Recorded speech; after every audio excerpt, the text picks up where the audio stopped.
Տիկին Գումաշյան այսօր մեր ձևով ամփոփում է իր վերջին շրջանի գործունեությունը, կասեք ինչ հաջողություններ արդեն ունի գրանցած։ Ինչպես գիտեք, մեզ արդեն միացել է գրեթե 15,000 կամավոր եւ այդ թիվը իրականում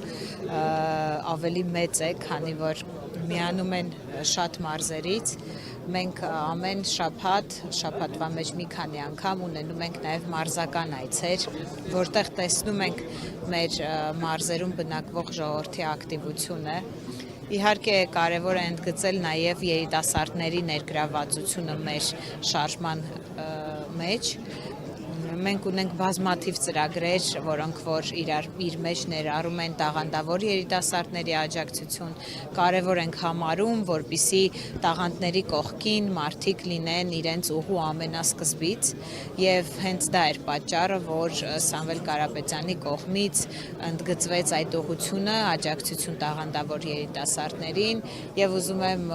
վստահությամբ եւ մեծ պատվով նշել, որ այս 6 ամիսների ընթացքում հարյուրավոր երիտասարդների աջակցություն է ցուցաբերվել, որպեսզի իրենք բարձր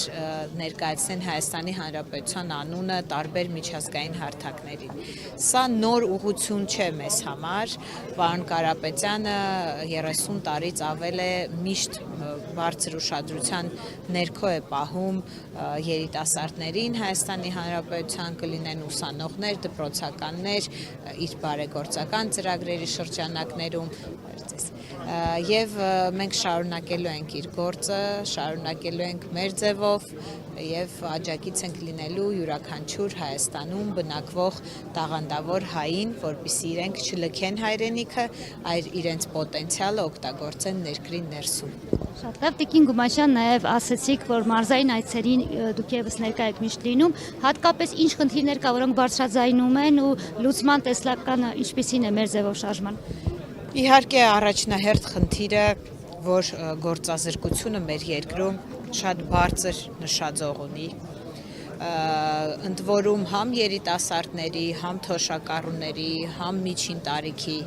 մարդիկ պարզապես աշխատանք չունեն։ Սա պարզապես խնդիր չի, իհարկե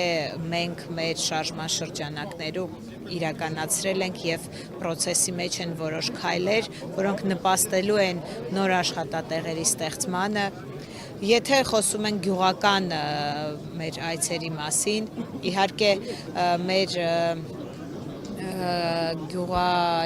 գյուղական համայնքներում ապրող գործընկերները եւ հայրենակիցները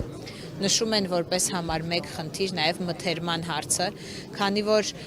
գյուղատնտեսության մեջ, եթե դու արտադրում ես, եթե դու աճեցնում ես այդ մթերքը եւ այլն, բայց սպառման շուկա չունես, դա նույնն է, ինչ որ ընդհանրապես չաճեցնես։ Մենք ունենք շատ մեծ ծրագիր, որը նաև մեր գյուղատնտեսությանը նպաստող զարգացման ծրագրի մեջ է, որտեղ որ պիտի ստեղծվեն մեծ մթերման կայաններ։ Իհարկե նաև երիտասարդները եւ ընդհանրապես դպրոցական շրջանակներում նշում են զբաղվածության հարցը, որ երիտասարդները նույնիսկ սպորտային դահլիճներ չունեն, ժամանցի վայրեր չունեն, իսկ որտեղ որ կան այդ վայրերը, իրենք զրկված են ջեռուցումից կամ պատշաճ, այսպես ասած, կարևոր կետերից, որոնք որ պարտադիր են իրենց երիտասարդությունն ու մանկությունը ապահովելու համար։ Բազմաթիվ են խնդիրները։ Եվ ամեն խնդիր ունենալու է մեր ուշադրությունը եւ բոլորով միասին անցնելու ենք այդ բոլոր խնդիրների լուծման վրայով եւ տալու ենք մեր լուծումները մեր ձևով։